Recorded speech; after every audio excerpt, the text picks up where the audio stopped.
And we are back this time. We are here with priest cards. So priest, looking through them, I did not realize priest doesn't have many good decks right now. And the priest cards are kind of all over the place. So I can't necessarily say that there's a specific archetype that they're trying to make. So let's just jump into it. So we have the Fortune Teller, a 5-cost 3/3 mech with taunt, and Battlecry gain +1/+1 for each spell in your hand. Very strange card. Probably obviously going to be in a deck that has lots of spells and stuff like that. But it's just sometimes you can't necessarily get that type of deck to work. So, I mean, it's not a bad card. It's just I don't know if there's going to be too many options for decks right now that is going to want to use the Fortune Teller. So, I mean, it's still a decent card. I mean, it does take at least 2 spells to make it worth it, which really isn't too difficult with Priest, because Priest does have a decent amount of spells. But you probably want to play this when you have about 4 or 5 spells in your hand. So I am going to give it a 7 out of 10. Type of decks that you should expect this in is probably something along the lines of a Control Priest could maybe use this, where the Control Priest becomes more spell heavy, and then it makes Fortune Teller a bit better, because also control decks generally have a lot of cards in their hand, which could also benefit this by getting a lot bigger. So if anything, that's probably the direction that it can probably go. Auspicious Spirits, 4-cost spell. You summon a random 4-cost minion. Corrupt, you summon a 7-cost minion instead. It's not very difficult to corrupt this because it's only 4. It's less than the halfway point, which makes it a bit simpler to do. Which 4 costs to summon a random 7 cost? Honestly, pretty good value. No matter what you get, it's going to be better than a 4-cost minion. Basically guaranteed at that point. So, just because of how this card is and I mean, it's easy to corrupt, which makes it a lot nicer as well. So the rating I will give it a 7 out of 10. Because I think there is possibilities for it to be used in Control Priest once again. Is an option that it could go for. It's a very good card. I think it could help Control Priest out actually a little bit. Because once you have control of the board, you can play you can get a 7-cost minion for 4 and just kind of keep the board in your control a lot easier with that big minion that you got out there for relatively cheap. Palm Reading. You discover 3 costs, discover a spell. Reduce the cost of spells in your hand by 1. Again, has to be a deck that's very reliant on spells, so you have a lot of spells in your hand and you reduce a lot of stuff. Discovering the spell is always relatively nice, but you gotta have enough spells in your hand to reduce to make it actually worth playing. Like, if it's the only card in your hand, it is not going to be very good. You'd rather play other discover spell cards, like Renew, for example, where you restore health and discover a card instead of trying to reduce something that's not even there. So I think, once again, this could be a decent card for the control deck again, because you're helping reduce stuff.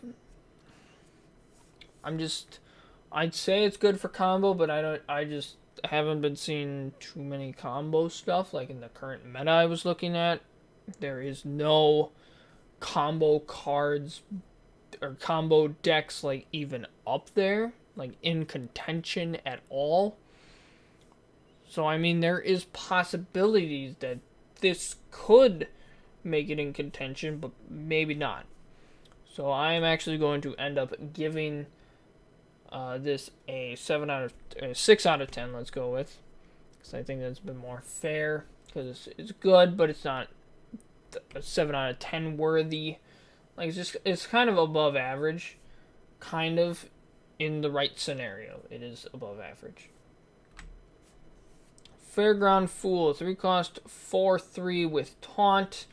If you corrupt it, it gains 4 more health. So it's a 4/7 with taunt for 3, which is very good and very easy to corrupt this as well.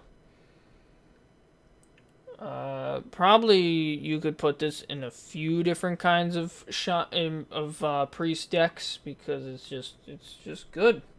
It's honestly just good. Probably would not be good in a resurrection priest, I'll be honest, because actually I think it would keep that health, but I'm not sure, because it just ends up being a 4/7. It's not like it's a battle cry if you gain 4 health. So actually, it could actually be pretty decent in a resurrection priest. Not probably necessarily amazing. Like, if you can avoid putting this in, you probably will. I'm most likely going to look at control again, because it's a big taunt early. Really, earliest you could play it is turn 5, which is still pretty good at that point. And I'm going to give this a 7 out of 10. The Idol of Yasharaj. 8 cost spell. You summon a 10/10 copy of a minion in your deck. This is a card I was looking at before I started this, and I'm just like, man, that can go really well in Resurrection Priest. And yes, I think I can agree with that. It goes really well in Resurrection Priest. What's that? You're summoning a 10/10 copy of a Convincing Infiltrator. Man, that's scary. Like, just there's so many good options that Resurrection Priest has to pull out that this works very well for it. Yes, it will take a bit to get there, but it works out fantastically once you do. So I think this card very much works well for Resurrection Priest, and could probably give it a good boost for win rate as well, hopefully. And I'm going to give this card an 8 out of 10. No, you don't get 10 out of 10. Just because you summon a 10 out of 10 does not mean you get a 10 out of 10 card. I'm sorry. You get an 8 out of 10. Insight. 2 cost, draw a minion. If you corrupt it, you reduce its cost by 2. So really then at that point when it's corrupted, it's basically the 2 mana that you put into drawing the minion just gets taken off the minion. So it's tutor for free, technically. Technicality wise, I think it's pretty decent. Not amazing, to be honest, because yes, you draw a minion, but like, even though it's a tutor to draw a minion, it's not a big tutor, and it's because it's not very specific. So it's really just drawing a minion, and like, cool, I have many minions in my deck. I'm not just gonna put a few minions in my deck that is just like, oh man, I need to draw a minion now, and all the minions I have are great. Because then you're just doing very spell heavy, and that could be a big problem. Because you need a good balance of the two. So I mean, it's fine, but it's not great. I'm going to go with a 5 out of 10 on this one. And type of deck is probably control.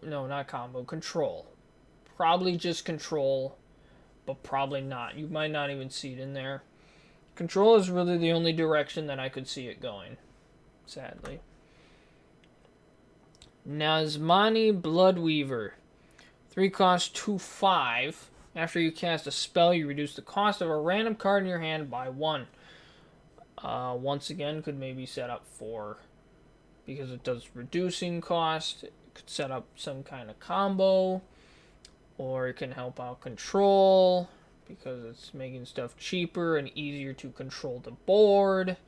And hopefully, since you have control of the board, you're getting as much reduction as you can out of it, helping you control the board even more, which is more reducing and more controlling, and it just kind of goes hand in hand there at that point, which really helps out, makes this card honestly pretty good. I like it. I'm going to give it a 7 out of 10, and as I said, you'll probably see it in control or maybe a combo deck because of all the reducing stuff that we've been seeing. Blood of Cocoon. 9 cost, 8/8 elemental with taunt. At the end of your turn, you summon a 5/5 copy of a minion in your deck. Now, I don't necessarily see a Cocoon deck being a thing, but it could possibly go into, like, Control Priest, for example. Blood of Cocoon generates a lot of value and is quite large to start off and just keeps bringing stuff out here. Honestly, Blood of Cocoon could honestly go into Resurrection Priest as well, because you're summoning copies from your deck of, like, Convincing Infiltrator and other stuff that you want from that deck. So honestly, this is a very... I just thought about that now. This is a very good card for Resurrection Priest. And I like the idea of where that could take Resurrection Priest and how good that actually is in that deck.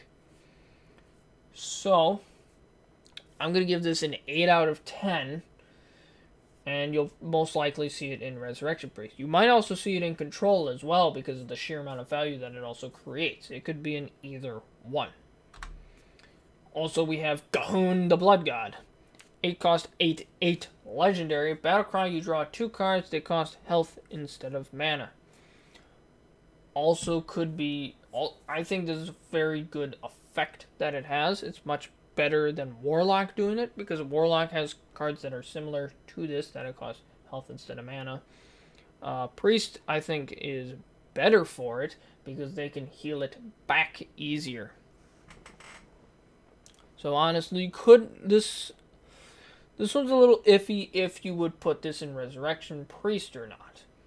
Resurrection Priest may not use this as an option because yes, it draws 2 cards and it could generate it could get good spells that now cost health instead, like Mass Resurrection now costs 9 health instead of 9 mana, and you can play that right away, which is a huge move, but also you can also get crap with it as well.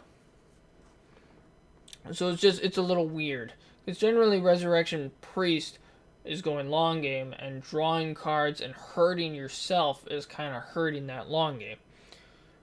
But also for Control Priest, it's doing kind of the same thing.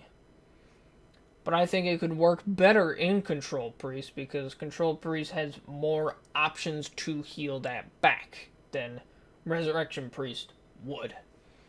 So I will still give it an 8 out of 10. But most likely you're going to see this more in Control Priest than Resurrection Priest is my thought on it. We have the Nameless one. 4 cost, 4/4 legendary. With a battle cry, you choose a minion. You become a 4/4 copy of it. And you silence it. Obviously looking at a Silence Priest type deck here, which really isn't a thing right now.